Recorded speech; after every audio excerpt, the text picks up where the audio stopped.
Howdy, friend. Sam Houston here, hoping you're living in high cotton. And if you're lucky enough to be in Texas, I know you're most of the way there. Now enjoy your daily dose of Texas history and Texas pride.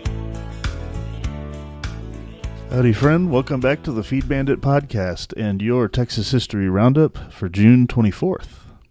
In 1792, Nicholas Ritor, the first major non-Spanish surveyor of Texas, was born in New York. He became Stephen F. Austin's surveyor in 1821, and from his surveys he developed the map of the country between the Brazos and the La Baca rivers in 1822, a map of a modest portion of Texas. Ritor died in 1841 at his home in Helena, Arkansas.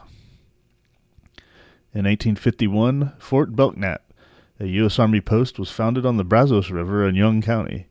It was the northern anchor of a chain of forts protecting the Texas frontier from the Rio Grande to the Red River. The post was largely abandoned at the outset of the War of Northern Aggression, but was reoccupied by U.S. troops for a few months in 1867, prior to Fort Griffin being established in Shackelford County. Fort Belknap had a storied role in Texas history. In 1900, Gene Austin, one of the original crooners, was born in Gainesville.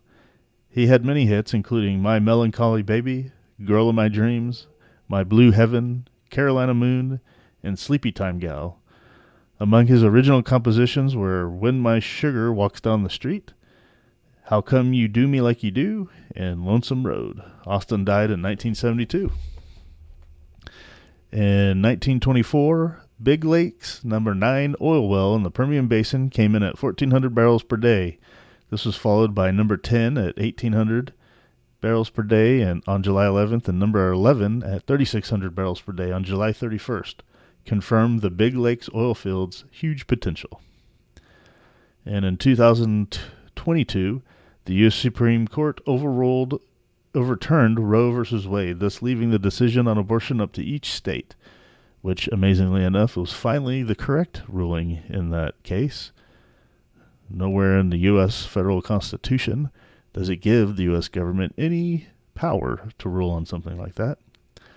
But I digress. In its seminal ruling on June 27, 1973, the court had ruled that the U.S. Constitution generally protects a pregnant woman's right to have an abortion. I don't know where that is said in the Constitution, but somehow they thought it did in 1973. But anyway, sometimes the Supreme Court gets it right, even if it takes that long to overturn a horrible decision. But there you have it. That is your Texas History Roundup for June 24th. Thanks so much for listening, and we'll catch you back here tomorrow on the next one. You take care. Well, there you have it. If you like our podcast, check us out at feedbandit.com. There you'll find awesome Texas First outdoors gear and apparel. Your purchase helps support the Bandits and keeps this podcast on the air, fighting for you and for Texas. Remember, preserve the tradition, protect the legacy. Until next time.